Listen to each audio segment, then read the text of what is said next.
Buenos días a todos y todas. Vamos a dar comienzo a esta jornada que parte hoy día, pero consecutivamente vamos a tener otras dos charlas donde pretendemos abordar el manejo del paciente con COVID-19 e hipoxemia en los diferentes niveles de atención. En esta jornada vamos a comenzar con el saludo de nuestras autoridades. Posteriormente vamos a tener la presentación de expertos que nos van a comentar este primer abordaje que está enfocado principalmente a la atención primaria de salud y también la derivación hacia servicios de urgencia. Y posteriormente vamos a tener un espacio donde ustedes podrán hacer sus consultas a los expositores, que es una instancia que instamos a que puedan aprovechar muy bien y ya que vamos a abordar todas las inquietudes que pudieran tener con respecto a los temas. Y posteriormente vamos a tener el cierre de esta jornada invitándolos también a que puedan acceder a estas capacitaciones, a estas charlas, en un link, ya que esto va a quedar grabado para que puedan acceder, obviamente, a aquellas personas que no se pudieron conectar en esta oportunidad. Bueno, sin más, vamos a dar comienzo y voy a dejar con ustedes, en representación del subsecretario de Redes Asistenciales, al doctor Luis Castillo, asesor de la Subsecretaría de Redes Asistenciales de este Ministerio de Salud. ¿Qué tal? Buenos días a todos. Gracias por la participación activa que van a tener en esta jornada de capacitación. Como ustedes todos saben, el fenómeno pandemia ha ido nuevamente avanzando.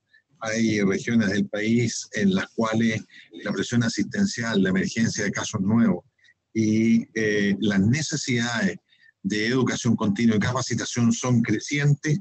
Hemos ido aprendiendo a lo largo de estos meses algunos detalles respecto al comportamiento de este virus y al comportamiento y organización de la atención primaria y de la atención hospitalaria. El manejo integral de todos estos pacientes es realmente fundamental. La capacitación es un eje estratégico, entonces, en la adquisición de elementos que permitan enfrentar esta situación. La capacitación de los equipos, la coordinación y el trabajo en conjunto es una herramienta extraordinariamente importante para lograr el asateamiento de los equipos y lograr buenos resultados. El éxito requiere entonces una coordinación óptima al interior de cada establecimiento y al interior de cada elemento y punto de la atención primaria nacional. Y la integración y la coordinación en ambos sus sistemas y sistemas es absolutamente importante. Quiero agradecer la participación en nombre del subsecretario. Creo que estrategias de este tipo, sumadas a otras, son elementos estratégicos y fundamentales, primordiales, para enfrentar esta segunda ola que en estos momentos está en el sur y norte. Todavía no tenemos algunos elementos pesados en la región metropolitana. Esto creo que es muy, muy importante. La Subsecretaría de Redes coordina esta serie de 3 jornadas dirigidas a todos estos equipos clínicos de los establecimientos de salud de la atención primaria, de las unidades de atención de urgencia, de los servicios hospitalarios, de pacientes críticos, con el fin de homogeneizar, protocolizar, estandarizar toda la estrategia de organización de conductas terapéuticas y diagnósticas. A todos los que están participando, más de las 500 personas que están conectados, les quiero primero agradecer el tiempo que van a estar aprendiendo. Les doy la bienvenida y ojalá podamos hacer hartas consultas para adquirir la mayor cantidad de competencias y conocimiento. Muchas gracias. Muchas gracias, doctor Castillo, por sus palabras. Y ahora vamos a dar el pase a nuestra jefa de división de atención primaria de salud, que es la persona que conforma la cabeza de este equipo de trabajo y que está enfocada principalmente a esta área que nos compete abordar en el día de hoy. La doctora Adriana Tapia. Hola, muy buenos días a todos y a todas. La verdad es que para mí es un honor estar hoy día acá con ustedes. Agradecerles, por supuesto, la disposición a estar con nosotros, a que vayamos aprendiendo juntos sobre lo que tenemos que hacer con las personas en materia de coronavirus y de atención de los pacientes en el primer nivel de atención, que es la primera línea muy importante para poder contener lo que ocurre en coronavirus. Tal como lo ha dicho el doctor Castillo, asesor de nuestra subsecretaría y es ex subsecretario de Salud, esta instancia es estratégica. Es muy importante que uniformemos el actuar, que aprendamos de lo que hicimos anteriormente y en esta segunda ola enfrentemos con mayor fuerza, con mayor energía, con mayor unidad y con mayor integración la atención de todas las personas que adquieren el coronavirus, para poder actuar con oportunidad, con mejor calidad, ¿no? Salvar las vidas adecuadamente, y aquí es donde hoy día parte este trabajo, principalmente con la atención primaria. Queremos agradecer a los que están hoy día aquí, pero también decirles que repliquen, que esta capacitación la vamos a seguir haciendo para que ojalá no exista ninguna persona en la atención primaria que no haya visto este módulo o que no haya podido participar y participar activamente también desde sus preguntas, que también a nosotros nos permiten entregarles mejores contenidos y mejores competencias. Darle las gracias una vez más y demos por iniciada la jornada de hoy. Muchas gracias, doctora Tapia, por sus palabras. Ahora voy a dar la oportunidad y ya la presentación para dar inicio a la charla del día de hoy al doctor Hugo González. Él es intensivista y es también asesor de la Subsecretaría de Redes Asistenciales y él está coordinando la actividad de hoy. Bueno, buenos días a todos y a todas.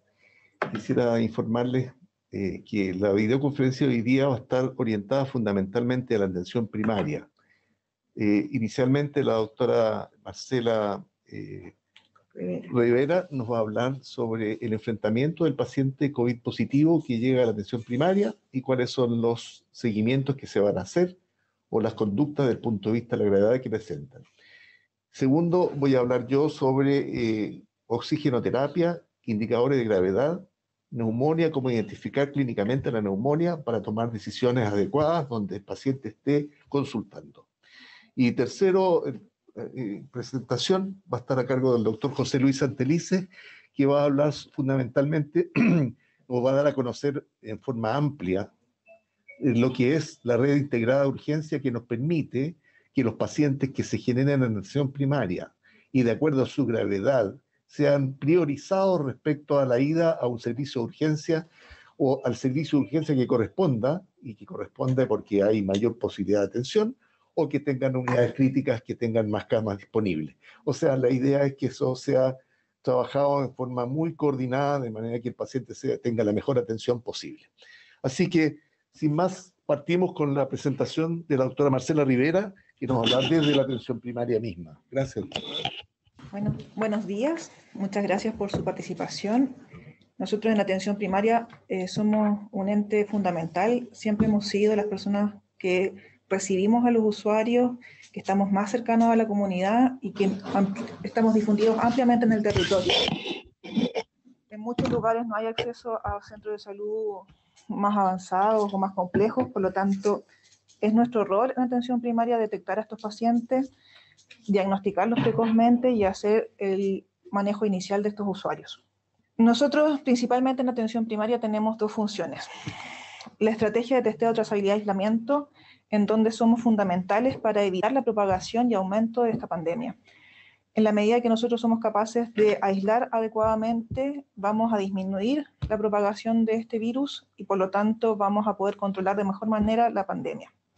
Y la segunda función fundamental de la atención primaria es diagnosticar y tratar los casos leves de COVID-19. Entonces vamos a basar nuestra presentación en estos dos puntos.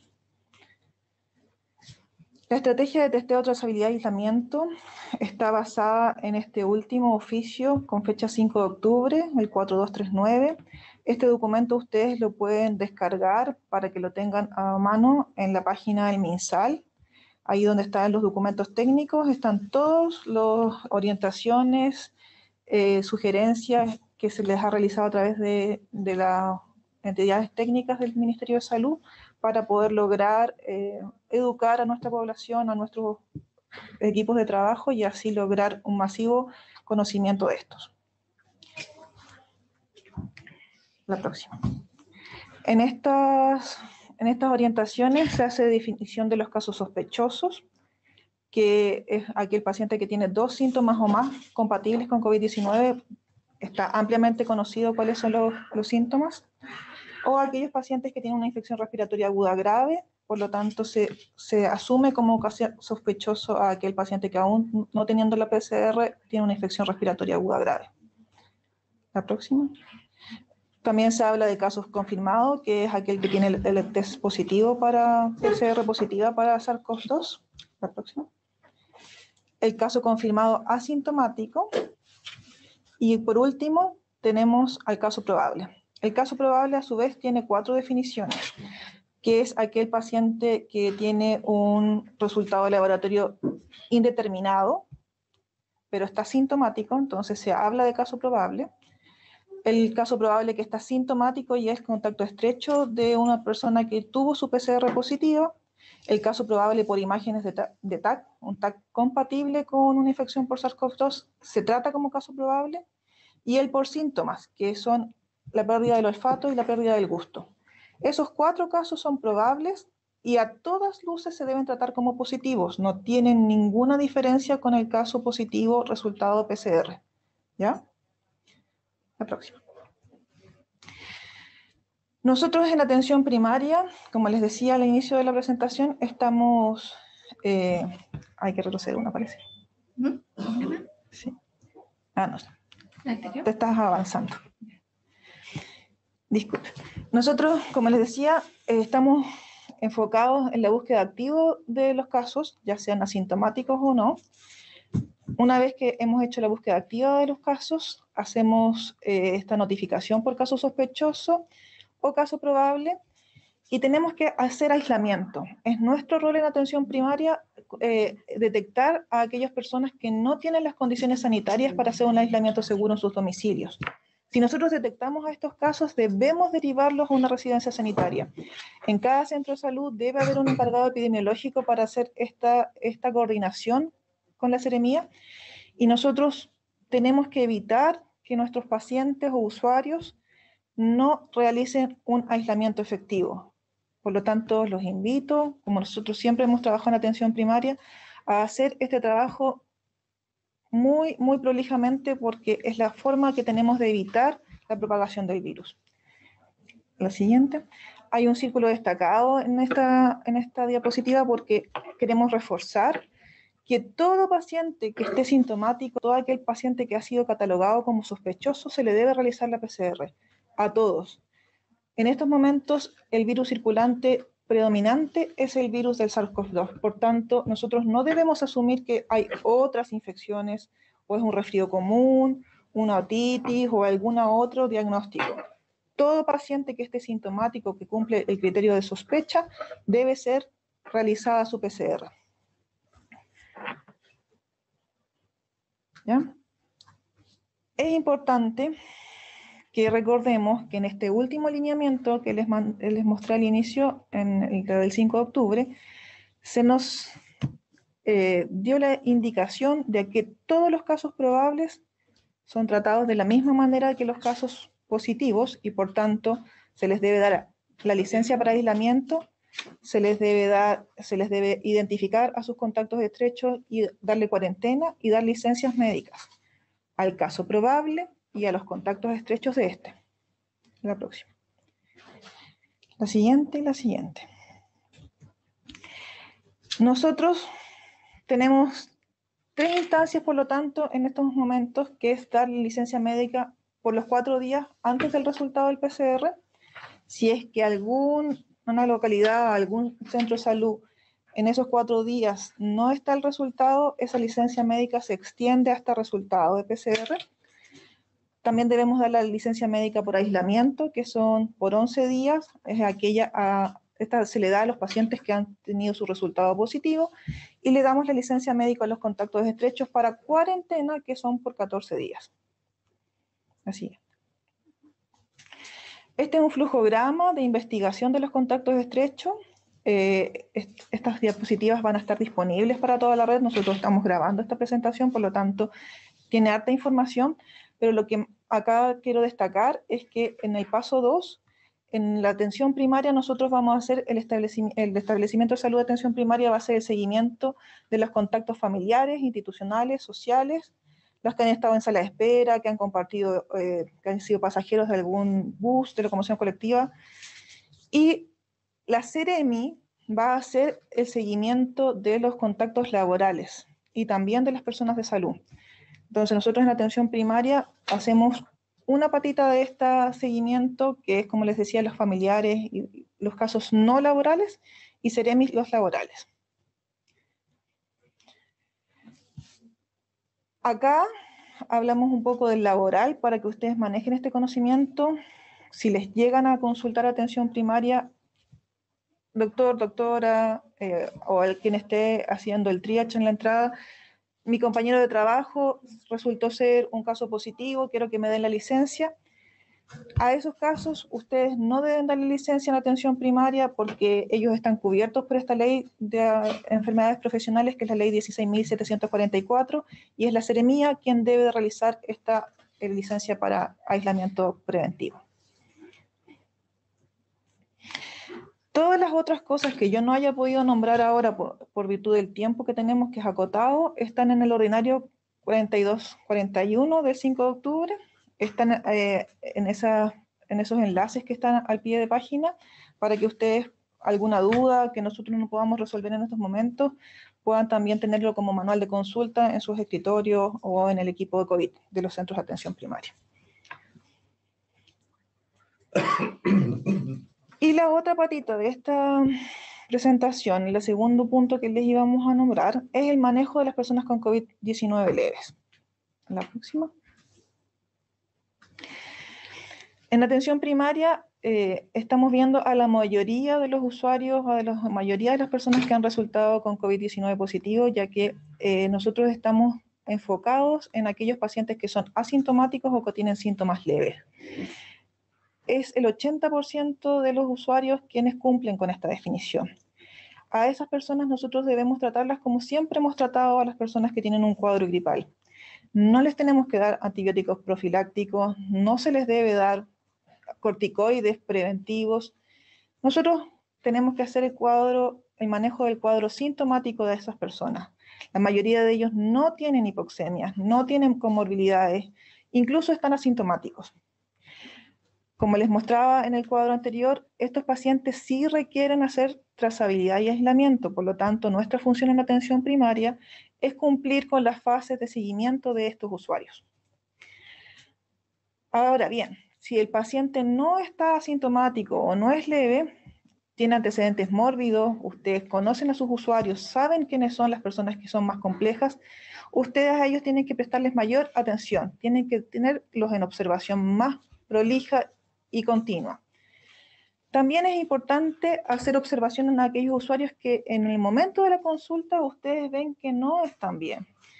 O si en algún momento se produce sobre demanda de la red, ustedes saben que en su comuna, en su localidad, los contagios ya han aumentado en la manera comunitaria, entonces a aquellos usuarios ustedes tienen que hacerles observaciones antes de la derivación. Y finalmente nosotros vamos a derivar al servicio de urgencia a aquellos pacientes que presenten hipoxemia. Yo no me voy a detener en profundidad, ya que los dos expositores siguientes van a hacer una exposición más acabada de este tema, pero sabemos quiénes son aquellos pacientes que son derivados a la urgencia. Todo aquel paciente que tenga una saturación menor de 90, aunque no se vea hipoxémico, ustedes deben derivarlo, puesto que el COVID en muchos usuarios produce una hipoxemia silenciosa. Entonces, créanle a los saturómetros, no, si tienen duda, satúrenlo nuevamente con otro, pero aquellos usuarios que tengan saturación menor de 90 deben ser derivados al servicio de urgencia. A su vez, a todo aquel paciente que cumpla con disnea, palidez, fatiga, cansancio u otros signos de alarma, ustedes también lo van a reconocer y van a derivar al servicio de urgencia. Acá les muestro algunas escalas que les podrían ser de utilidad para poder diagnosticar a quienes derivar al servicio de urgencia o con quienes tienen que estar más alerta. La siguiente. Todas estas escalas también están disponibles en los lugares que nosotros les mostramos. Tuvimos un error, hay otra presentación. Como recomendación a los usuarios que tengan síntomas leves, nosotros debemos de indicarles que se mantengan en prono. Y por lo tanto, estas son algunas sugerencias que les pueden servir para sus usuarios, para cómo hacerlo y por qué hacerlo. La próxima. Y recuerden que siempre vamos a tener que monitorizar los signos vitales antes del traslado, usar oxigenoterapia. Nosotros en la atención primaria contamos principalmente con nariceras, por lo tanto el flujo que nosotros podemos tener es máximo 4 litros antes de la derivación. Y lo más importante acá es que nosotros coordinemos con el centro de derivación. Se han visto que hay usuarios que esperan muchas horas antes de que sean atendidos en los centros de derivación. No propiciemos estas circunstancias, no propiciemos que hayan aglomeraciones en los centros de salud, derivemos. Hoy el red funciona como una sola red integrada, por lo tanto podemos derivarlo a algún lugar que esté más lejano, pero que esté con menos flujo de usuarios en ese momento. Entonces, coordinemos esta derivación para que los usuarios no tengan que esperar por su pronta atención y utilicemos la mejor manera posible la red que tenemos. La siguiente. Gracias.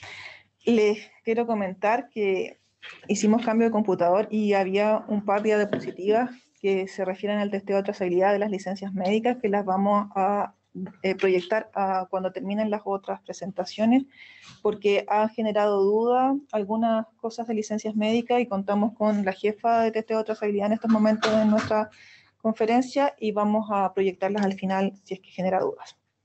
Muchas gracias. Bueno, continuando con la presentación de la doctora Rivera, que llega hasta el compromiso respiratorio con el paciente hipoxémico, y de ahí voy a decir algunos conceptos que tienen que ver con el manejo de la hipoxemia en el paciente desde la atención primaria hasta la cama crítica con ventilación mecánica invasiva, con las estrategias que están disponibles, de manera de, digamos, conocerlas. Es probable que diga cosas muy elementales, pero cuando uno repite las cosas elementales como que quedan un poco más afiatadas en nuestras conductas y actitudes. Desde el punto de vista de esta presentación vamos a ver cuál es el enfrentamiento inicial del paciente con falla respiratoria y cómo coordinamos el nivel de atención primaria hasta la urgencia hospitalaria. Vamos a hablar del manejo de la disnea. Ustedes saben que cuando el paciente tiene disnea está produciendo problemas internos en su pulmón con el aumento del flujo de aire, el aumento del volumen minuto de ventilación espontánea, que hace que se produzca un autodaño por la distensión de los alvéolos o los bronquiolos alveolares finales, terminales. Y eso produce un daño que se llama daño que se produce espontáneamente internamente en el paciente por la presencia de disnea. Por lo tanto, ese concepto del manejo de la disnea cobra mucha importancia para no agregarle el daño que produce el virus, agregarle un daño que se produce solamente por el aumento del trabajo respiratorio. También vamos a hablar algo de los cambios que ha producido la pandemia y qué pasa con el segundo brote. La próxima slide. Cuando hablamos que la atención primaria está coordinada y está trabajando bien y está haciendo lo que corresponde y tiene el paciente hipoxémico con 90% o menos de saturación, que lo va a trasladar, tenemos que tener un hospital que funcione impecable en el sentido que sus flujos de pacientes sean los adecuados, que los pacientes estén en menos tiempo posible y las altas sean precoces, de manera siempre de tener disponible cama.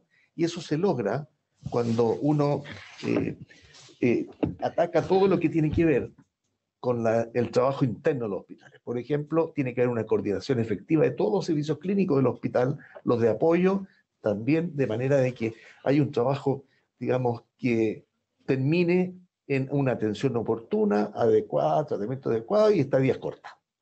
Los flujos definidos por cada hospital en el traslado intrahospitalario tienen que estar muy definidos por alguna persona que sea responsable en el hospital, de manera que no haya errores. El protocolo clínico del manejo de los pacientes COVID tiene que tener un plan terapéutico a cumplir y eso debe estar escrito en todas partes, eso lo estamos mencionando permanentemente, es muy poco lo que farmacológicamente podemos aportar.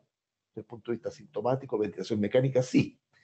Y los protocolos de ingreso y egreso de la UPC tienen que ser extremadamente claros, de manera que los pacientes que necesiten ese ingreso sean los que corresponden y no ingresen los pacientes que no tienen la indicación. Y hay protocolos de ingreso que establecen prioridades. Y eso es lo que funciona en todas las unidades.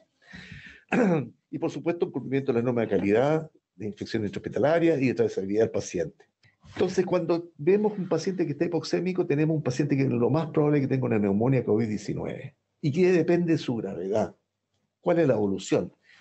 Depende primero de la carga viral, la gravedad de la infección, por lo tanto, la respuesta del huésped y la reserva fisiológica y la presencia o no de comorbilidades. Eso va a decir más o menos el futuro de ese paciente. Por lo tanto, tendremos los cuidados y las conductas pertinentes. La capacidad de respuesta ventilatoria a la hipoxemia es fundamental y el tiempo transcurrido entre el inicio de la enfermedad y la observación en el hospital, eso hace que nos sepamos lo que está ocurriendo, lo que viene por ocurrir, y de forma, digamos, de presentación y con gravedad, y tenemos que evaluar precozmente la posible traslado de ese paciente a donde corresponda, en la unidad que corresponda, o si requiere ventilación mecánica o una técnica de alto flujo. Y por supuesto, desde el punto de vista clínico, distinguimos dos tipos de fenotipos. El doctor Gattinoni de Italia los hizo muy claros, que nos ha permitido más o menos identificar qué tipo de paciente tenemos al frente y las conductas que tenemos que tomar desde el punto de vista de oxigenoterapia. Como sabemos que esta enfermedad produce problemas desde el punto de vista respiratorio, principalmente sistema respiratorio, vamos a tocar justamente este manejo, digamos, esta estrategia de manejo. La próxima, por favor. El fenotipo tipo 1, que es el light, el más leve, partimos diciendo que el virus se acopla a la enzima convertida de angiotensina 2, que es la principal regulación de destrucción de la angiotensina 2, que es el vasoconstrictor, porque actúa en la degradación directa. Y eso genera una vasoplegia, que explica la hipoxemia, a pesar de que la lesión, como dice más abajo, es un edema intersticial subpleural. Sin embargo, la hipoxemia es importante porque se produce un shunt, porque la vasoplegia, que debiera ser activa, digamos, una conexión activa de acuerdo a la zona donde estamos, no se produce.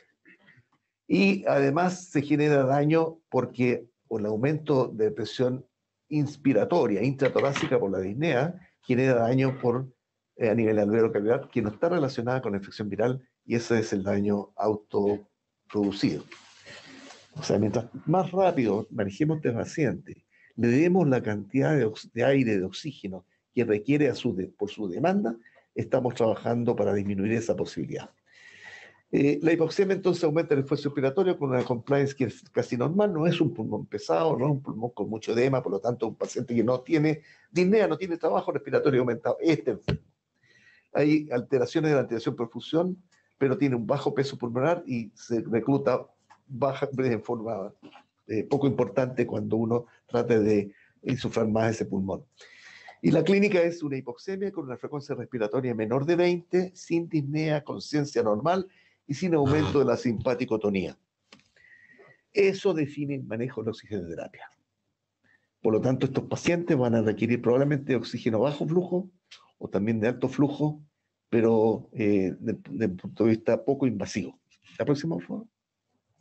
Y pasamos al fenotipo 2, que tiene una neumonía con progreso estructural, edema importante, con chante importante y con daño al alvéolo capilar, porque hay un mayor hipernemia y polimnea, y en ese caso hay que trabajar rápido, y hay alternativas o ventilación mecánica invasiva, como es las cánulas de alto flujo.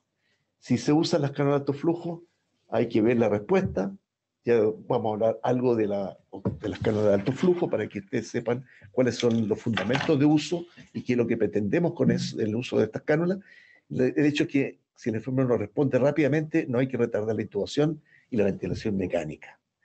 Entonces, la ventilación mecánica tiene que ser precoz en los pacientes con un gran trabajo respiratorio que no cede a las medidas no invasivas y que mantiene la hipoxemia. Hay que intubar y ventilar. La próxima, por favor.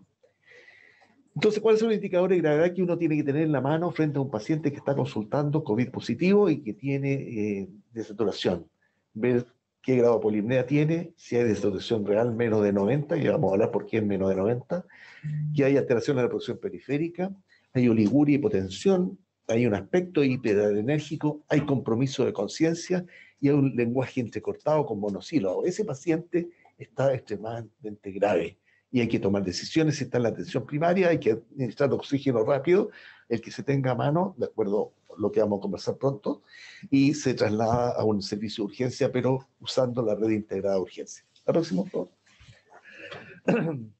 Esto es la curva de distribución de la hemoglobina, tiene que ver con, se muestra como una S itálica, de manera que la parte superior, cuando estamos con saturaciones sobre 95, que es lo habitual, estamos con una presión parcial de oxígeno, abajo se ve, bastante aceptable para el organismo y se distribuye bien en todos los sistemas. Pero cuando llegamos a 90, si ustedes tiran una línea hacia el 90 y luego hacia abajo la presión parcial, se van a encontrar que incluso hay menos de 60 milímetros de mercurio en la sangre.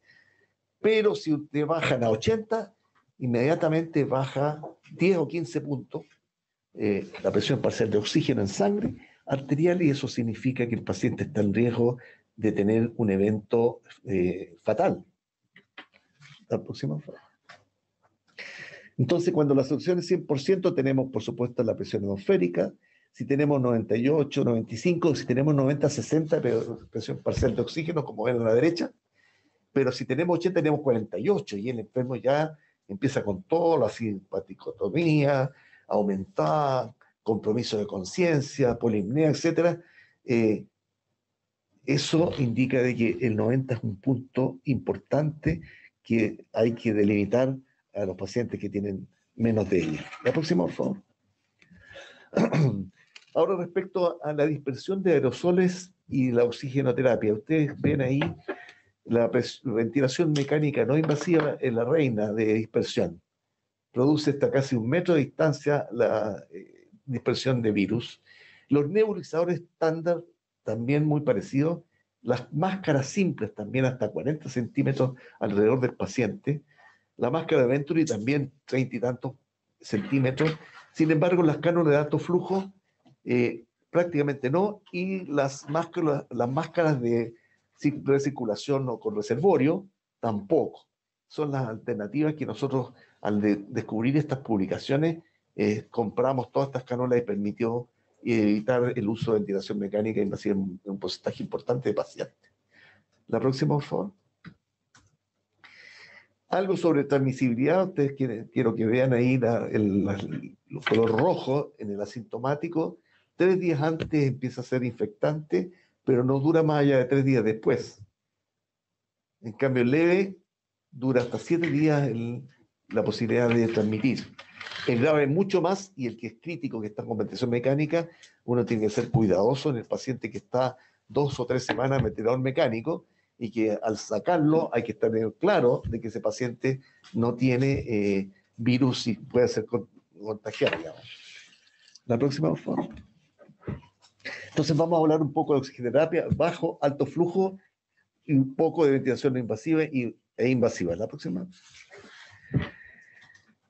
Los sistemas de suministro son 2 tipos, de bajo flujo, y ahí tenemos la cánula nasal normal, la naricera, la máscara simple y la máscara con reservorio, que permite dar fracciones inspiradas de oxígeno bien elevadas, pero con bajo flujo. Y los de alto flujo son la conocida máscara de Venturi, que permite, digamos, con poco oxígeno generar bastante flujo de aire hacia el paciente para generar las demandas que requiere respecto a su necesidad de ventilación. Y las máscaras con reservorio nebulizador, eso no lo tenemos, no lo usamos. Entonces, esa es la sistema de suministro desde el punto de vista bajo y alto flujo. La próxima. Desde el punto de vista del nivel de atención, en la APS se puede usar las de bajo flujo de oxígeno y de alto flujo, en este caso la máscara de Venturi. Ya vamos a mencionar la máscara de Venturi, cómo funciona, la conocemos todos, pero hay algunos datos que ustedes no necesariamente conocen que van a ayudar a comprender el uso y por qué sirven en muchos de estos casos. La unidad de emergencia, las cargas de alto flujo, y por último pueden usar ventilación mecánica invasiva cuando los otros lugares donde se ventila con ventilación mecánica invasiva están ya llenos. El tipo de ventilación mecánica se llama protectora, que permite que no se produzca daño a nivel pulmonar extra del que produce el virus. En la UCI lo mismo. En la unidad intermedia, las cánulas de alto flujo, los cascos de alto flujo también, y se usa la máscara de reservorio también y la máscara de Venturi. Y las camas media y básicas también muy parecido a lo que ocurre en la atención primaria. La próxima. En la oxigenoterapia convencional tenemos que la naricera y la máscara con reservorio son las representantes más genuinas de ella, y lo único que no debe usarse en el caso de la naricera más de 5 litros, porque más de 5 litros no son tolerables, y no son tolerables porque son con aire frío y seco. Y lo mismo ocurre con la máscara con reservorio, a menos que haya nebulización activa, pero es más complicado eso. Entonces, esto es una oxigenante convencional que es mal tolerada en el tiempo y en cantidad de oxígeno administrado. La próxima, por favor. La naricera, que es la que conocen más, 1 litro en general aumenta la fracción inspirada de 21 a 24%, 2 litros aumentan a 28, 3 litros puede aumentar a 32 y 4 litros a 35, solo si el paciente es respirador nasal. El paciente respirador bucal tiene mucho menos que lo que se sugiere. Así que esos datos hay que tenerlos claros y ver al enfermo cuando se instala la naricera si el enfermo está ventilando nasal o bucal. La próxima. Y esta es la mascarilla de oxígeno con reservorio, que tiene una serie de válvulas que ven ahí al lado en la máscara facial, válvulas bidireccionales que permiten exhalar y no inhalar aire, de manera que la inhalación se produce desde el reservorio de vinilo que está abajo, que tiene una capacidad de 750 ml y que se llena de oxígeno. Esa es la mascarilla de oxígeno con reservorio, que uno debe usarla cuando requiere fracciones inspiradas mayores a ese paciente que está hipoxémico y que probablemente, si está en atención primaria, debe trasladarse cuanto antes. La próxima, por favor. Esta es la máscara de Venturi, que tiene la serie de aditivos sencillos. Tiene la mascarilla arriba, en el medio hay un tubo que se conecta a esas cápsulas que están en el medio de la tubuladura, que son blancas y verdes. Usan el principio de Venturi con unas aberturas laterales, y esas puntas que se ven van orientando a la fracción inspirada que uno busca, y las aberturas laterales hacen que tengan mayor o menor superficie de contacto hacia el exterior, de manera que se vaya produciendo el Venturi en presión negativa y la entrada de aire de acuerdo a la presión negativa que genera. Eso es lo que usa la máscara de Venturi. Sencilla, es barata y permite, digamos, una serie de cosas que les voy a mostrar luego. La próxima, por favor. Bajo flujo en la cápsula verde, con 3 litros uno logra 24% de oxígeno, pero fíjese una cosa, 79 litros por minuto llegan a la cara del enfermo. ¿Eso qué es lo que pasa? Satisface la demanda de oxígeno que tiene ese enfermo que está con polipnea y requiere mayor volumen minuto. Por lo tanto, si usted le pone más que el volumen minuto que está requiriendo, está satisfaciendo la demanda, y eso puede ser un factor de buena respuesta al tratamiento. Y si le ponen 3 litros, le ponen 6 litros, van aumentando la fracción inspirada en la medida que van moviendo la capsulita sobre el eje del tubo central, de manera que van teniendo mayores. Y si cambian al tubo lo blanco, con esa cantidad de litros de oxígeno, van teniendo 35, 40, 50, y por supuesto, mientras más fracción inspirada tienen, se sacrifica el flujo. De repente uno quiere tapar un hoyito de la cápsula para tener una fracción inspirada mayor, y lo puede hacer y puede llegar al 60%. El problema es que al cerrar una ventanita, disminuye el flujo que te llega al paciente, el flujo total de la mezcla. La próxima, por favor. Entonces, el sistema de alto flujo, nuevamente, lo mismo, hay una relación aire-oxígeno que se agrega en la proporción y están los mismos litros de salida que le llegan al paciente a la cara. La próxima, por favor. Entonces, ¿cuál es la diferencia entre alto y bajo flujo?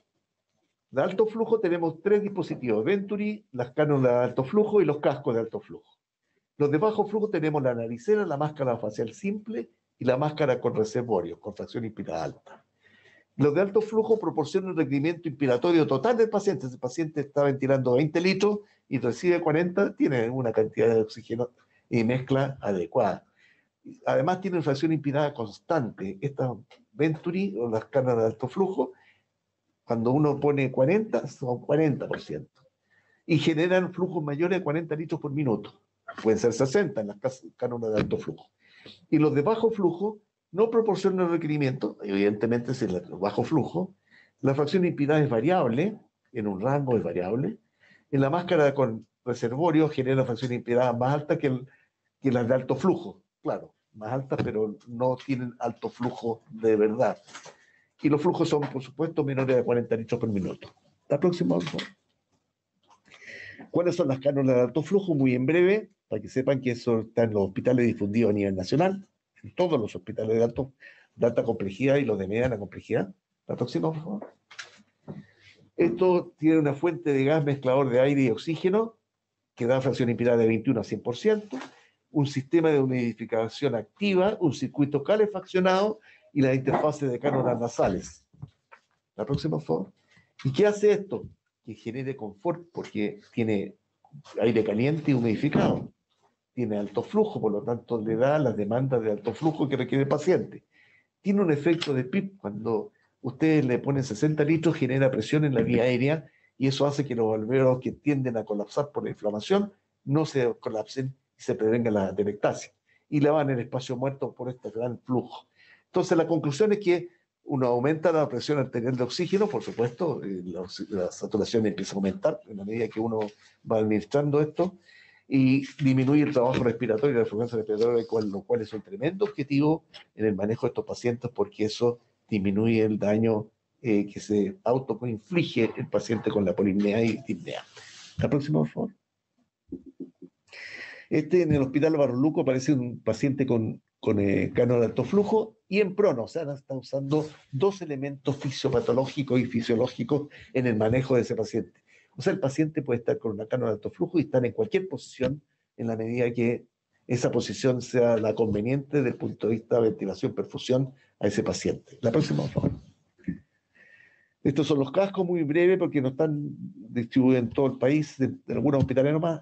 Son de alto flujo, hay un ingreso de aire de la conexión y hay una salida que tiene una válvula, un filtro de virus y además una válvula que genera presión interna, que eso hace que la presión final del respiratorio permanente esté aumentada y el paciente tenga mayor confort y menor atelectasia y mejor rescate de alveolos que estén comprometidos.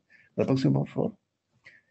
Como les decía, se conecta a la red de gases y después tiene la válvula de salida. En general es muy bien tolerado, incluso puede servir para traslados interregionales, porque si ese paciente no está en ventilación mecánica, pero puede llegar pronto, uno puede utilizar este método para el traslado, que es mucho más tolerable que el paciente ventilado y con todas las cosas que necesita el paciente ventilado.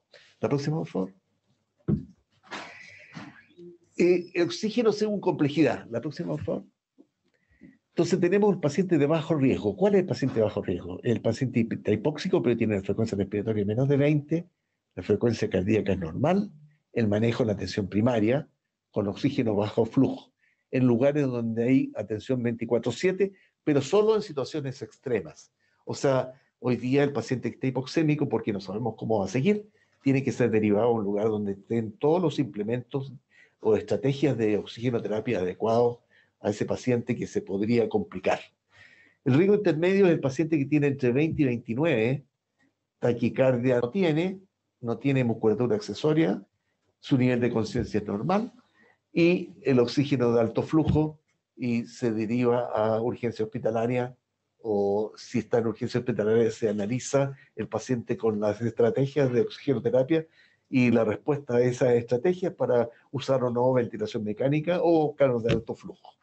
Y el paciente de alto riesgo, el paciente que tiene más de 29 respiraciones por minuto, usa musculatura accesoria, tiene compromiso de conciencia, aumento de frecuencia respiratoria, hay que usar oxígeno bajo flujo, de alto flujo, o ventilación mecánica y derivar a una unidad de pacientes críticos. Y esto, si el paciente está en urgencia o está en la atención primaria, tiene que ser rápido, y ahí usaremos la red integrada de servicio de urgencia que nos va a presentar luego el doctor Santelice. La próxima, por favor.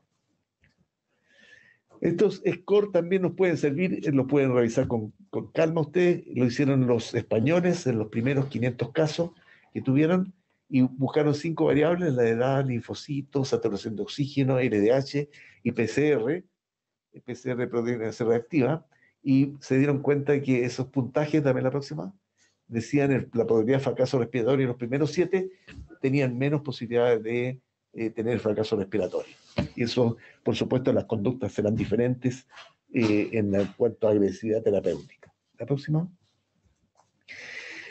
Entonces, la evolución depende de qué? De la gravedad de la infección, la respuesta del huésped, de la reserva fisiológica y las comorbilidades, que estos puntos son analizables en cualquier nivel de la atención. Y, por supuesto, la capacidad de respuesta ventilatoria. Si el paciente está con apnea, si el paciente está grave, tiene neumonía COVID, que hay que tomar otras conductas. Y, por supuesto, depende del tiempo transcurrido entre el inicio de la enfermedad y la observación en el hospital. Y hay un punto que tienen que ustedes conocer. Cuando hay latencia al ingreso a la UCI desde el servicio de urgencia de la APS, cuando hay demoras, el paciente tiene indicación de ventilación mecánica, tiene que ir a la UCI, pero hay demoras, ¿qué es lo que pasa? La próxima. Fíjense que este estudio, que ya tiene prácticamente 30 años, se demostró que la admisión desde cualquier nivel hacia la UCI, cuando en el primer día la mortalidad era 21%, porque esas son las mortalidades de la UCI. Pero si pasaban 2 días, la mortalidad sube al 50% por todas las cosas que ocurren en cuanto a la mantención de la disnea, el autodaño y un montón de cosas más que tienen que ver con la evolución y la respuesta inflamatoria a nivel pulmonar que tienen estos enfermos de acuerdo transcurren los días de infección. La próxima, por favor. Cambios que ha producido la pandemia. Hay cambios en el modelo de gestión. Categóricamente hay coordinación que nunca había existido entre APS, unidades de emergencia y hospitales, y queremos que esta coordinación sea aún mejor. Por eso estamos haciendo esta capacitación. Tenemos que haber un contacto directo, sabiendo todos con todos lo que tenemos que hacer y lo que tiene que hacer cada uno. En el hospital, la coordinación de los servicios clínicos y de apoyo se permite que los pacientes sean atendidos de forma precoz, diagnóstico precoz, la terapia adecuada y estadías cortas. Significa mayor disponibilidad de camas, con las mismas camas. Uso de otras técnicas de oxigenoterapia. Nosotros no usamos la cánula de alto flujo, y en los cascos nunca la usamos, salvo en pediatría, pero en adultos nunca, y ahora lo usamos prácticamente en todos los hospitales, y nos cambia la manera de pensar en los pacientes que tienen falla respiratoria, ya sea crónica o aguda, porque tenemos otra alternativa.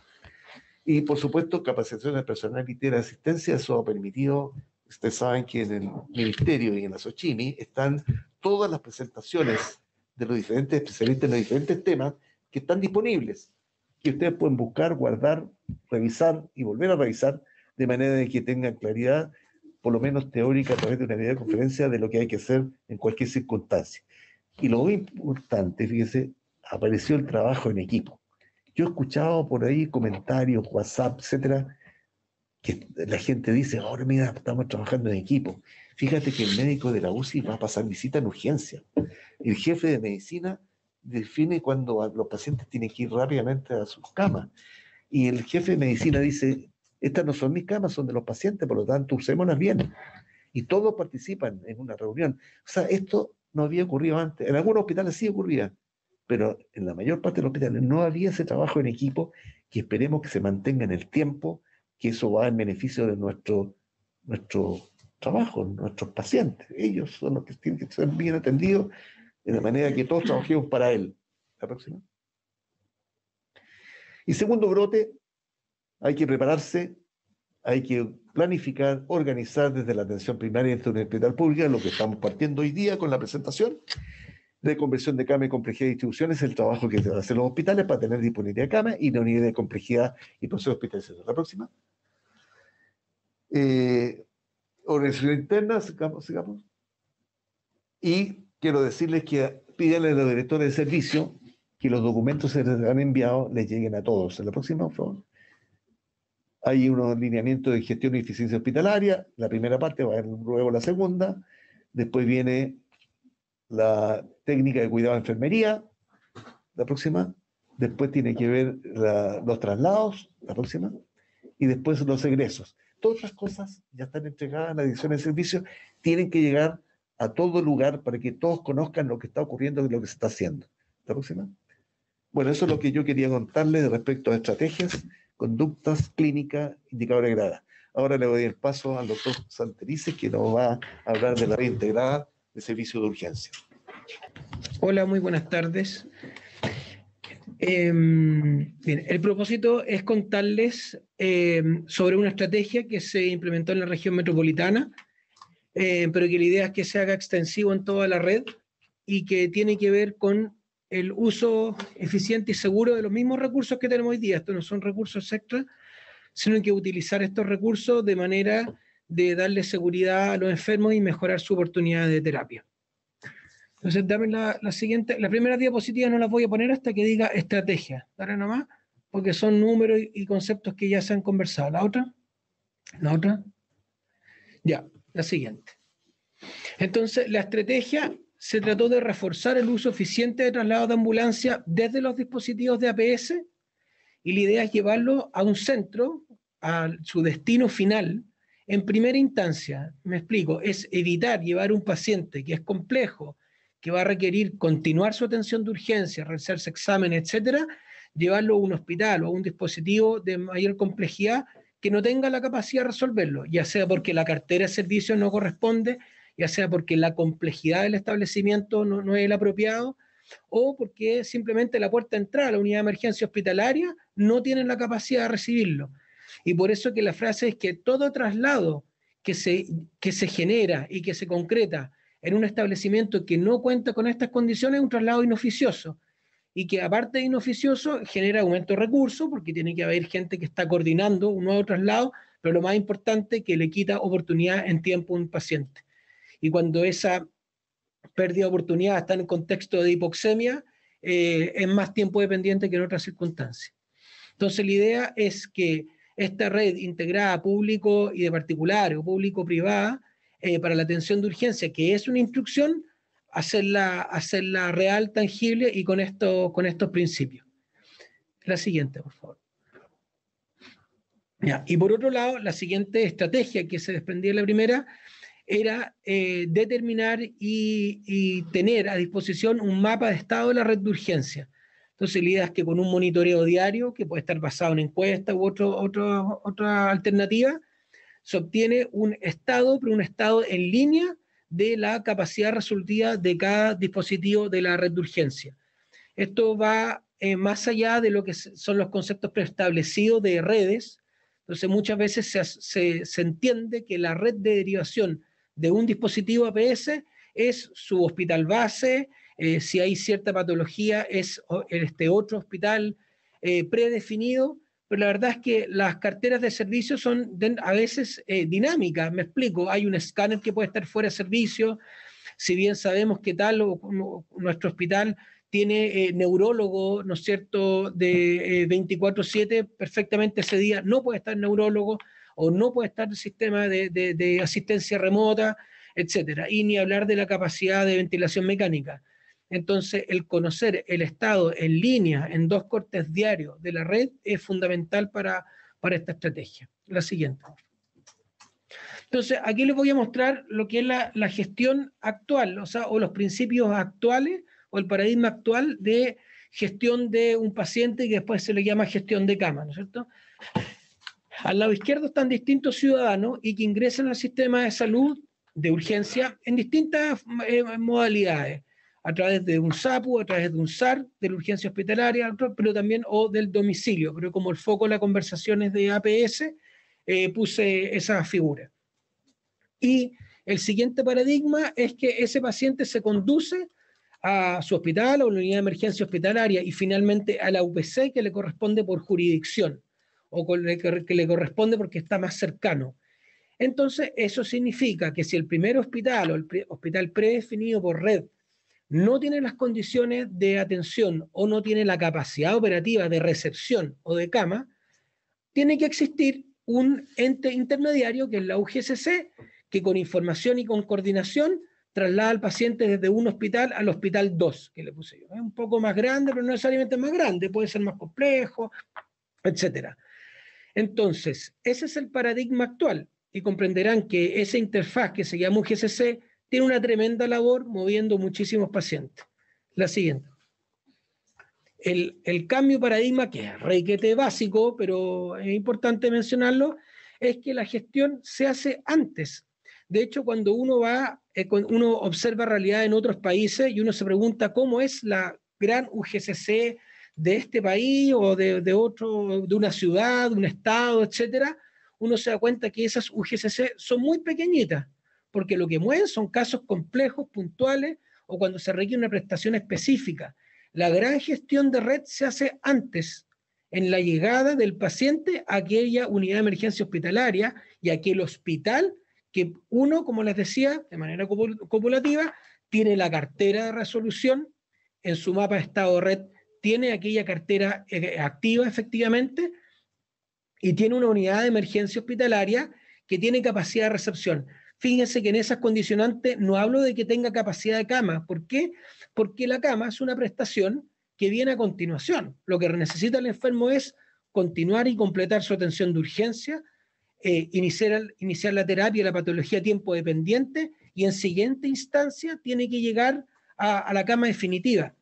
Si el primer traslado logramos concretarlo con todas estas condicionantes, más la cama definitiva, o sea, ideal, pero eso es más difícil, particularmente en tiempo de pandemia. Lo que no podemos permitir es que la atención inicial de urgencia, de estabilización del enfermo, esté supeditado a que encontremos un hospital con cama. ¿Me explico? Entonces, lo que no puede suceder es que la persona esté en un dispositivo que no cuente con las condiciones básicas, que esté a la espera o que esté en un estacionamiento de un hospital arriba de la ambulancia, como íbamos a suceder, en espera de que en ese hospital, en ese establecimiento haya cama. Entonces, la estrategia consistió en que desde el dispositivo PS, de manera rápida, lo que hacíamos era determinar qué unidad de emergencia hospitalaria en tal establecimiento podía recepcionar al enfermo. Y un segundo tiempo, y luego atendía la emergencia, en un segundo tiempo la UGCC buscaba la cama definitiva del enfermo. La siguiente. Ya. Esto es importante que tenga que tener documentos administrativos que avalan el funcionamiento de esta estrategia. La siguiente. Entonces aquí rápido puse una cosa súper evidente y antigua, que el decreto que habla del reglamento orgánico de los servicios de salud, es importante que dice que la red asistencial de cada servicio debe colaborar y complementarse con las de otros servicios. Así que enviar pacientes de APS de una jurisdicción a otra jurisdicción en el propósito de resolver adecuadamente las necesidades de salud de esas personas, eso está, ¿no es cierto?, en el decreto 240, que es del año 2000, ¿qué dice ahí? Pero no sé, muy antiguo, 2005, antes que yo me recibiera, mucho antes. 29. La siguiente, por favor. Joven. Ya. Después, los siguientes son los lineamientos sobre atención en unidad de emergencia hospitalaria, que en ese ordinario 2348 que ustedes pueden revisar, dame la siguiente porque alguien no se alcanza a ver, habla del concepto de territorialidad y dice claramente, para efecto de la atención de urgencia, fíjense que no dice de la patología grave, atroz ni tiempo dependiente, de la atención de urgencia, es decir, atención ambulatoria en una contingencia aguda de salud. La territorialidad no existe, por lo tanto el servicio de salud debe generar mecanismos y estrategias vinculatorias de articulación y complementariedad, evitando exponer a situaciones negligentes a los usuarios. Así que, insisto, cuando el uso de la red de urgencia, particularmente la red de urgencia hospitalaria, debe ser dejando de lado estas organizaciones jurisdiccionales, sino que tiene que ser en relación a los elementos que decía inicialmente. Cartera de servicio, criticidad del enfermo, capacidad de recepción, etc. La siguiente. Y luego aparece está la resolución exente y después un ordinario que aparece en el contexto de pandemia, donde la doctora Tapia instruyó el 12 de junio que se instalara esta estrategia y 5 días después entra en operación la red integral de urgencia que fue para la región metropolitana en el contexto de grandes hospitales que se encontraban con ambulancias estacionadas afuera del establecimiento con pacientes en espera de atención. La siguiente, por favor. ¿Ya? Pero entonces, importante contarles que hay documentos y que va a salir un nuevo documento que está entre la División de Atención Primaria y la División de Gestión de la Red Asistencial, que instruyen y vamos a facilitar el protocolo de atención y todos los insumos para que sea de fácil implementación en cada una de las redes. Vamos a facilitarle la siguiente, por favor. Los flujogramas, esa es la ubicación jerárquica de dónde está la red integrada de urgencia, pero no tiene mucha relevancia. Así que la siguiente. La siguiente. Entonces, ahí explicamos cómo funciona la red integrada de urgencia en la región metropolitana. Entonces, es similar al diagrama anterior, pero fíjense que están los usuarios que llegan a cada uno de los dispositivos de atención primaria. Aquí no corre el domicilio porque eso es de SAMU.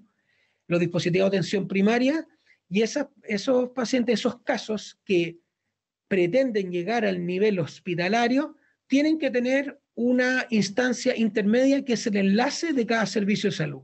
Hay algunos servicios de salud que dispusieron médicos EDF, por ejemplo, que tenía una rotativa 24/7, en turno 28 horas, y que ellos recibían todas las solicitudes de eventuales traslados a la urgencia hospitalaria y ellos veían la pertinencia de ese traslado y la priorización de esos traslados. Y esas personas enlaces se comunicaban con esta red integrada de urgencia, que es un call center que tenemos ubicado, en dependencias de Hospital Digital del Ministerio de Salud, y nosotros les decíamos cuál era el establecimiento más inteligente donde enviar ese enfermo. La siguiente. Ya, esto se lo vamos a facilitar, que el flujo general de cómo, desde el punto de vista administrativo, de coordinación, de llamado.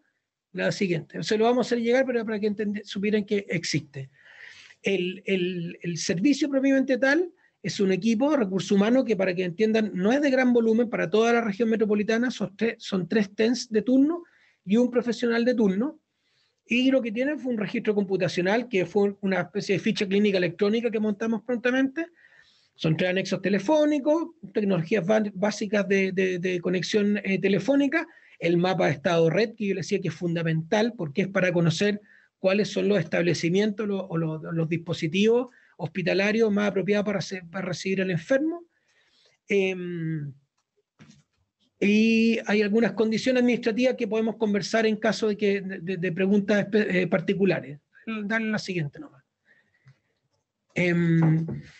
Ya, quiero comentarles que para la región metropolitana, los distintos servicios de salud les pedimos que hubiese este enlace que yo les mencionaba. Aquellos servicios de salud que no tienen un enlace, los dispositivos APS se comunican directamente con nosotros. Entonces, aquí viene la gestión de cada servicio de salud de disponer o de organizar cuál va a ser su estrategia, como decía yo, de enlace. Si son médicos EDF, si es una rotativa de números de teléfono de directivo, o si va a ser el centro regulador del SAMU de su jurisdicción, pero tiene que haber una instancia que reciba estas solicitudes de traslado y, como les decía, evalúe su pertinencia y particularmente su priorización. Entonces, las prestaciones que hacía esta red integrada de urgencia, coordina y optimiza estos traslados, después mejora la gestión y la pertinencia de estos traslados. Eso es actividad virtuosa que ya debería estar instalada en los servicios de salud, pero que podíamos subvencionar a nosotros. Se mejoran los tiempos de oferta y disponibilidad de la ambulancia en los dispositivos de baja complejidad. Como nosotros enviamos una ambulancia a un dispositivo de urgencia que sí lo podía recepcionar, esa ambulancia se liberaba más prontamente, por lo tanto aumenta la oferta, en fondo la unidad de hora ambulancia disponibles de APS.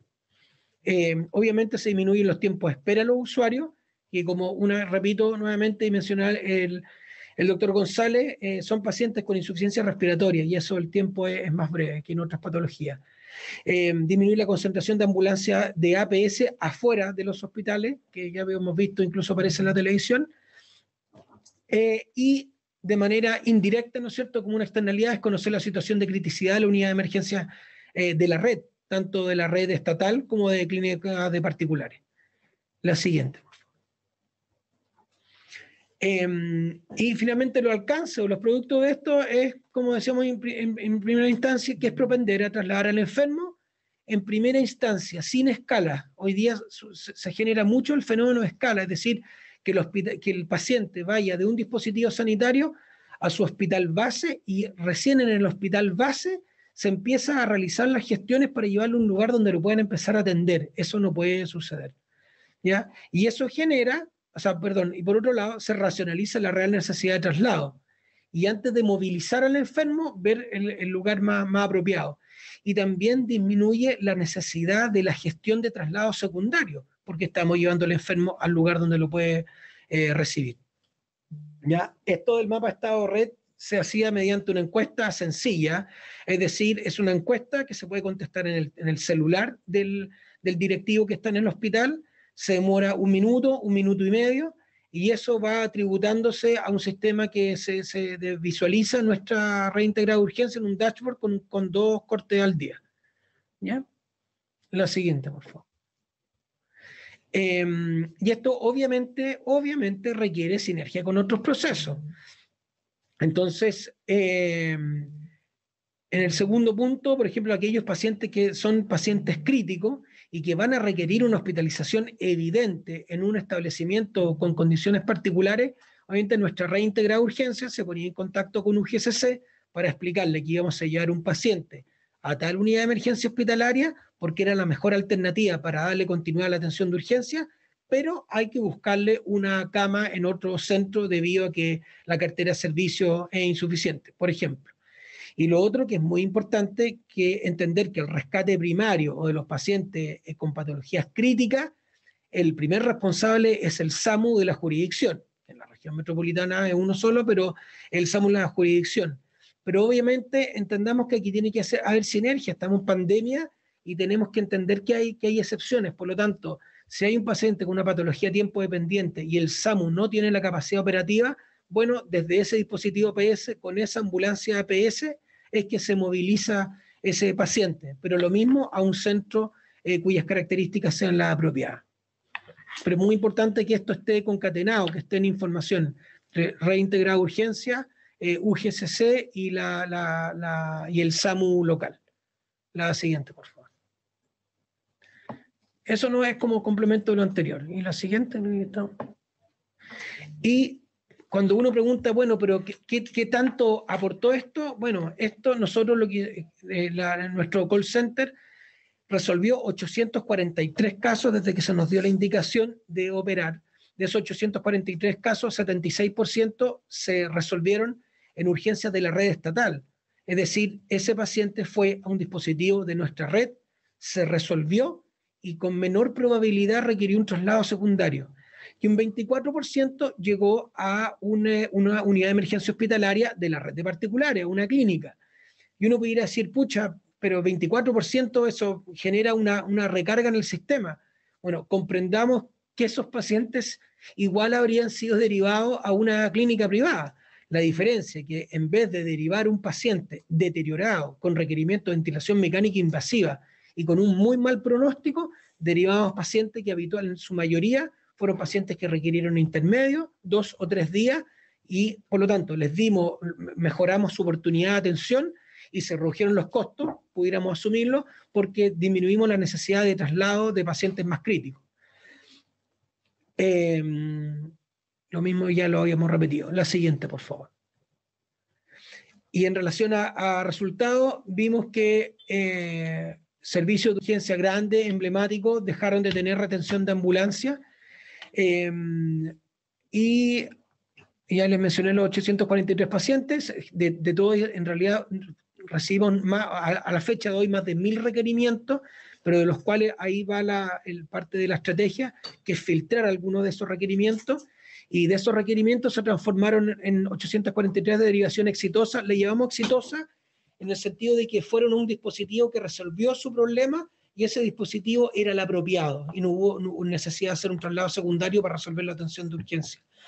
Y lo que también consideramos no exitoso fueron aquellos pacientes que fueron a una clínica y no tenían una condición de urgencia, por lo tanto ese paciente recibió una atención ambulatoria de urgencia, por lo tanto no entró bajo modalidad de ley de urgencia y se generó un cobro a ese enfermo. Bueno, de los 843 derivaciones, ese caso ocurrió en 8 oportunidades, que me permito considerar que es muy poco, y es por eso que todas esas derivaciones, llamémoslo no exitosas, se resolvieron de manera directa por el servicio de salud con respaldo de FONASA. Así que no fue un problema finalmente para el enfermo. La siguiente. Así que la organización en red debe garantizar procesos eficientes para el funcionamiento de las partes. Y aquí colaboración, retroalimentación es fundamental. Sin la retroalimentación de las unidades de emergencia hospitalaria que nos aperturaron su estado de red y sin esa unidad de emergencia hospitalaria que nos contaron qué tan pertinentes fueron nuestras derivaciones, es imposible montar estos sistemas y asegurar mejora de la oportunidad de los enfermos. Gracias, doctor. Ese era nuestro objetivo de presentación, 3 aspectos que yo creo que lo hemos cumplido, y ahora vamos a dar la oportunidad de que la doctora Rivera nos diga lo que nos faltaba, que dio anuncio cuando estaba presentando, doctora. ¿Si me puedes dar la presentación? En el chat se generaron varias preguntas con respecto a la estrategia de testeo, trazabilidad y aislamiento, principalmente con respecto a las licencias médicas. Entonces, con la jefa de la estrategia TTA, preparamos, en caso de que esto ocurriera, un par de diapositivas para que dilucidemos estas dudas que se han presentado, que principalmente tienen que ver con a quién darle la licencia. La primera dice licencia médica y COVID, mira. Arribita.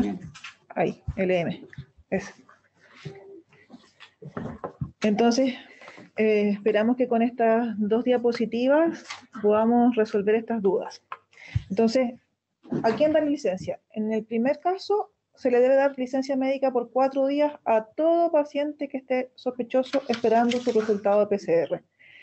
Les comentaba, si en alguna localidad nosotros hemos trabajado para que haya más disponibilidad de laboratorios y que el tiempo de espera no sea mayor a 4 días, pero si por aislamiento o por algún motivo de sobresaturación de la red, ese resultado no está en 4 días, esa licencia se debe extender.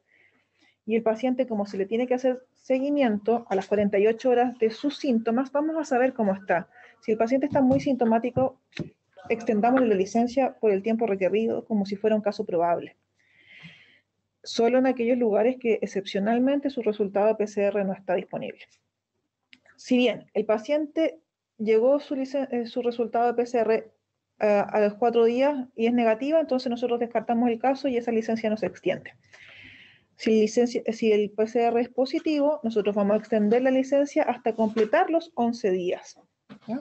Que es el periodo de contagio de esa persona. A los contactos estrechos, en la línea roja, para tener acceso a la fecha. En el caso de los contactos estrechos, la licencia se debe dar por 14 días. Y nosotros en APS vamos a extender esta licencia de aquellas personas que no sean contactos estrechos laborales. Si bien el contacto estrecho es laboral, entonces la Seremi la que se va a contactar con la mutualidad y la mutualidad va a extender esa licencia. A los casos probables también le debemos dar licencia médica por los 11 días, porque como les comentaba en mi presentación, el caso probable se debe manejar como un PCR positivo. Aunque no lo tenga, se cumplen todas las indicaciones y se deben hacer todas las medidas de aislamiento, igual que si tuviera un PCR positivo. Entonces, a modo de resumen, nosotros en atención primaria le vamos a dar licencia médica mediante estos médicos que han sido autorizados por CONPIN para hacer licencias remotas sin necesidad de huella ni nada, a todo usuario que tenga que tenga su PCR positiva para COVID-19. A todas las personas que sean catalogadas como casos probables, siendo usuarios FONASA, y a todos los contactos estrechos no laborales de casos COVID-19 positivos, con PCR positiva, y también a todos los casos, a los contactos estrechos de los casos probables. ¿Ya? Nosotros en APS debemos hacer esas licencias. Otros organismos van a darlas de ISAPRE, a los usuarios ISAPRE, a los usuarios que sean contactos estrechos, que sean ISAPRE. El contacto estrecho sí es ISAPRE, pero es contacto estrecho de un usuario FONASA, también debe ser derivado a la Seremi y a los contactos estrechos laborales. Hay un asterisco ahí porque sabemos que hay zonas aisladas, rurales, que no es fácil acceder a un centro de atención privada. Entonces, les pedimos que usen criterio también. Nosotros sabemos que ustedes son muy criteriosos y van a extender estas licencias médicas sin necesidad de que nosotros se las autoricemos, porque el lugar donde ustedes están trabajando, la ruralidad o las condiciones epidemiológicas de su lugar de trabajo, van a hacer que ustedes criteriosamente hagan esta licencia médica. Y queremos destacar que no hay que darle licencias médicas a aquellas personas que hayan llegado de un viaje internacional. No es nuestro rol en atención primaria realizar esas licencias médicas. Estos viajeros internacionales tampoco van a recibir licencia médica por la Seremi.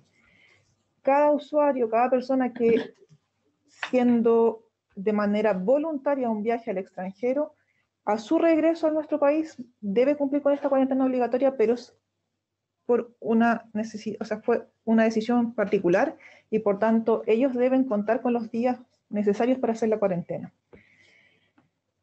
Esto es muy distinto si el viaje se originó por una instrucción de su empleador. Si el viaje se originó por instrucción del empleador, entonces ahí es la mutualidad de ese empleador la que podrá extender la licencia por cuarentena obligatoria, porque ese viaje fue con ocasión de su trabajo. Y la ley dice que todas las enfermedades que son a consecuencia o con ocasión del trabajo, es la mutualidad la que va a dar esa licencia de cuarentena preventiva. Espero que esto haya respondido todas las dudas que tenían de licencia. También se los vamos a hacer llegar. Si hay alguna otra duda de licencia, estamos disponibles para poder responderla. Sí, Lorena. Gracias, doctora Rivera. Habla Lorena Hofmeister. Vi algunas dudas en el chat. Lo que queremos comunicar es que APS, el profesional médico de APS tiene que ser autorizado por la CONPIN. Entonces tenemos que cuidar que la Seremi mande todo el listado de profesionales que van a hacer licencia, ya sea de caso o de contacto estrecho. Eso tenemos que obviamente monitorizarlo desde cada Seremi y a nivel central. Eso se mantiene, esta fórmula de que se hace la licencia al caso y también al contacto estrecho, ¿ya? Lo que tenemos más dificultad en términos de oportunidad es la oportunidad de la licencia de contacto estrecho, que lo vamos a trabajar para mejorar eso en el sistema en todo el país, pero es responsabilidad también de APS cuando es un usuario y está bajo el seguro de FONASA.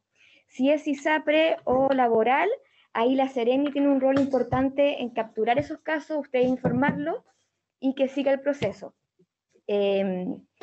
Y con respecto al caso probable, habían algunas preguntas también en el chat con respecto a eso.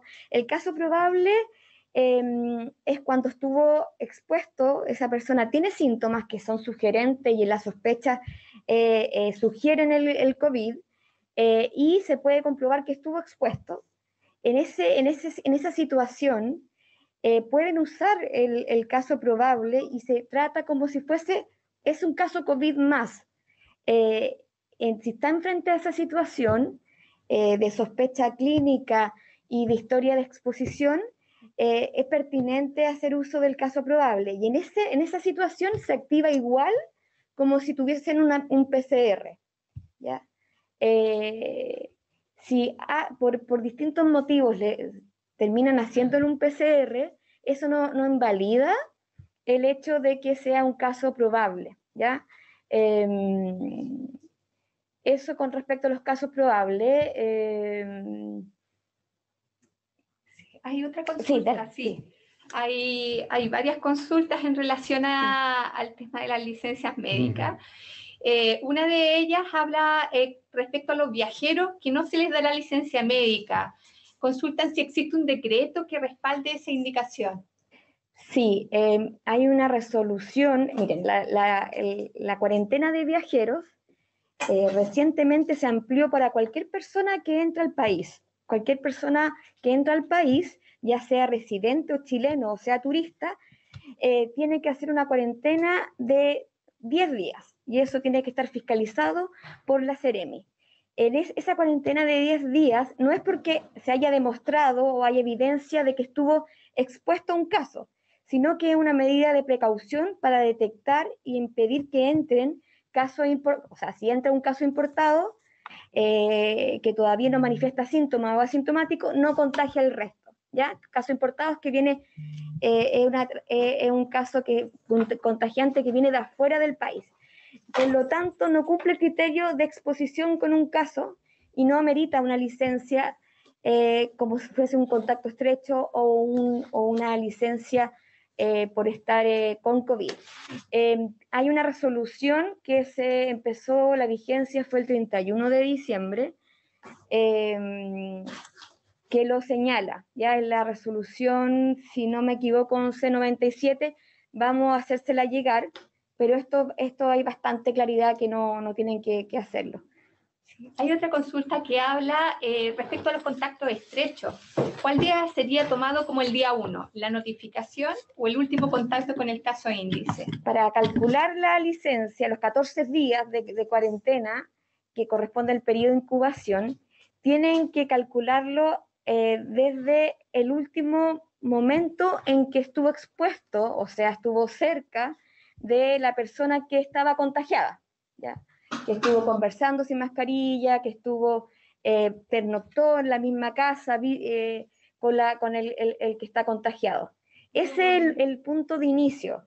Lo que pasa que muchas veces se detecta un poco más tarde, por lo tanto ese periodo de incubación ya pasó, se detecta en el día 3 o 4, obviamente que lo que le queda por estar en su casa o en residencia sanitaria es la diferencia. Serían, si se detectó al tercer día de la última exposición, serían 11 días siguientes, ¿ya? Pero sí, tienen que considerar la última exposición que tuvo el contacto con el contagiante. Y hay muchas consultas en relación a la validación o habilitación de los médicos de la APS en general para emitir esto. Sí, el proceso que está diseñado y que se mantiene, y hay varios ordinarios que ha emitido también CONPIN, dando más instrucciones, es que el listado de médicos tiene que ser autorizado por la CONPIN. Entonces, la Ceremi le manda el listado de APS con los médicos que se necesita que puedan emitir licencia. La CONPIN recibe ese listado y lo autoriza. Para eso, obviamente, que chequea los antecedentes de la superintendencia y hace una serie de chequeos de antecedentes y de la autorización. Eso tiene que ser, obviamente, rápido, porque si no, el médico no estaría habilitado para emitir la licencia en APS. Ok. Sí. Bueno, tratamos de englobar la mayor cantidad de preguntas, un montón de dudas, inquietudes respecto al tema de las licencias médicas, pero básicamente se dio respuesta y se englobó la mayoría de las interrogantes que había en relación al tema. Así que muchas gracias, doctora Rivera, muchas gracias, Lorena. Y gracias. Como les decía, vamos a hacer llegar estas presentaciones y también ahí van nuestros correos. Si tienen alguna duda puntual, nos podemos comunicar por esas vías. Hay también varias consultas que están apareciendo varias consultas en relación a diferentes temas. El primero, para la doctora Rivera, hay una consulta que habla respecto a la indicación de oxigenoterapia en la atención domiciliaria, si se ha considerado apoyar con recursos a la APS para compra de concentradores de oxígeno, por ejemplo. En estos momentos estamos estudiando muchas estrategias. todavía no tenemos la respuesta para esta duda porque como comentábamos anteriormente, se están haciendo los estudios costo-efectividad para poder hacerlo. No es algo que esté hoy dentro de las opciones posibles, pero todas las cosas son estudiables siempre y a medida de si los requerimientos aumentaran, hay más posibilidades o no de poder optar por estas estrategias. De acuerdo, yo quisiera complementar lo que dice la doctora. En realidad, el paciente que requiere oxígeno en domicilio es un paciente que es peligroso desde el punto de vista de lo que uno puede esperar. Ese enfermo pudiera complicarse en la casa, sin cuidado, sin especialistas, sin cuidadores, sin oxímetro, es de alto riesgo. Por lo tanto, ese paciente debiera ser considerado para trasladarse o, como dice muy bien la doctora, de acuerdo a las circunstancias que estemos viviendo, de acuerdo a la demanda que se está teniendo, tendremos que enriquecer un poco la atención primaria con oxígeno de alto flujo, pero hasta la máscara de Venturi, de manera de mantener los enfermos con los criterios clínicos de gravedad para ver si ese paciente se maneja bien o tiene una evolución distinta a la que uno quiere. Entonces esos enfermos se agiliza el traslado utilizando justamente la red integrada de atención de urgencia. Hay una consulta que habla en relación a los pacientes ISAPRE que llegan a los CEFAM para atención médica o toma de PCR con una orden médica. ¿Qué se debe hacer en ese caso? A grandes rasgos, los centros de atención primaria son solo para atender a los usuarios FONASA. En algunas localidades no hay otra posibilidad y por lo tanto es ahí donde nosotros les comentábamos que algunos centros ya están tomando el examen de PCR al usuario FONASA. Han hecho gestiones locales y incluso se les puede cobrar el examen. Está dentro de las opciones si es que el centro de salud así lo determina.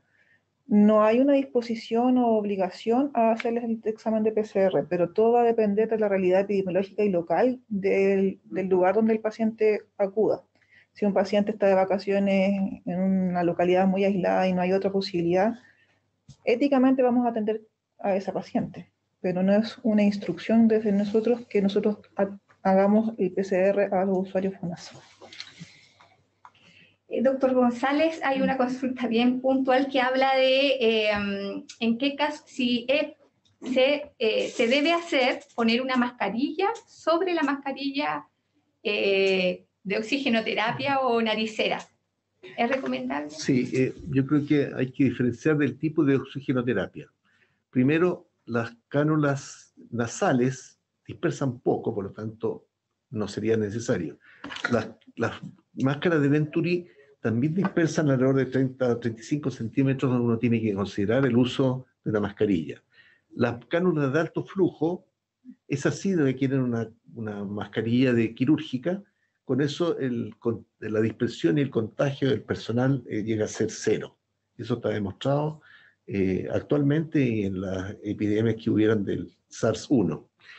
Yo diría que esos son los cuidados. Y por eso yo les puse en un diapositivo que les va a llegar y lo van a ver y les vamos a mandar las presentaciones para que vean cuál es la dispersión de cada sistema y usen con criterio la mascarilla o no. Ahora, la máscara de Venturi, indudablemente que cuando uno le pone una mascarilla a un enfermo que tiene un aumento de la demanda de ventilación y uno está, por otro lado, entregándole una cantidad de aire, digamos, enriquecido oxígeno importante, empieza a tener conflicto entre el objetivo y el cumplimiento. Entonces, esas cosas hay que considerarlas bien. O sea, todo tiene que ver con el análisis clínico del paciente. Y yo digo clínico porque de repente la gente pide escáneres, pide mil cosas, y lo que la clínica es la que está mandando, lo que el paciente muestra, qué está ocurriendo en su interior, porque usa todos sus sistemas de alarma cuando algo no está bien. Y sobre todo cuando la oximetría baja de 90, que empieza a haber, digamos, ya compromiso de sistemas importantes, que puede significar la muerte, por lo tanto, y la bajada del 90 al 80 baja la presión arterial de oxígeno de forma brutal, porque está esa curva de decisión de la hemoglobina que es, como esa itálica que mostré en el dibujo, que muestra que bajo 90% es peligroso. Entonces, todas esas cosas hay que tenerlas en cuenta cuando uno analiza al paciente, sabe que tiene una neumonía, lo que no sabe es qué cuantía es la neumonía, y eso las clínicas le está diciendo con 6 o 7 indicadores. Además, la doctora demostró un estudio, digamos, más bien un score. Ese score, que sale 7 sistemas, ese score es muy utilizado incluso dentro de los hospitales, para que los pacientes que están fuera de las unidades críticas, que no tienen monitor, no tienen, digamos, ninguna cosa que avise de que el enfermo puede estar complicándose, cuando la enfermera pasa visita, o sea, toma los signos vitales como con esos 7 puntos, genera un score precoz de complicación. Y ese score permite que ese enfermo sea atendido en forma rápida cuando uno lo organiza así en los hospitales. Esto lo hemos estado haciendo en todos los hospitales. Estamos diciendo, este es un sistema que permite trabajar seguro. O sea, el paciente tiene derecho a que cuando estuvo en una unidad crítica o llegó complicado y está en una cama que no tiene monitor, no tiene manera de saber que se está complicando, tiene derecho a tener un score de análisis rápido y además que permita que el médico esté dentro de los próximos minutos. Esto lo he entregado a todos los hospitales y lo vamos a tener como una norma a nivel país. Gracias. Estamos llegando ya, hay muchas otras consultas en relación al tema. Quiero darle la tranquilidad de que estas presentaciones se les van a enviar y también había un comentario que señalaba la importancia de tener esto por escrito además de las presentaciones. Contarles que se está trabajando sobre un documento que el objetivo es que contenga toda esta información que se le está entregando y que incluya incluso las otras charlas que están pendientes y serán las semanas posteriores. Así que agradecemos mucho la alta concurrencia y esperamos también que los interesados que puedan difundir esta invitación y extenderla también a los otros equipos. La próxima semana hablaremos de la atención del paciente en los servicios de urgencia y esperamos también que compartan esta invitación a los equipos. Muchas gracias a todos los expositores por su excelente presentación y estamos en contacto por las vías que vamos a poner a disposición a través de las presentaciones que les vamos a enviar. Recuerden también que esta capacitación está siendo grabada y que podrán acceder también las personas que no pudieron participar o si ustedes quieren revisarla posteriormente pueden volver a hacerlo en el link que también está disponible en el chat para poder acceder a ello por medio de Hospital Digital. Así es que muchas gracias y nos vemos la próxima semana.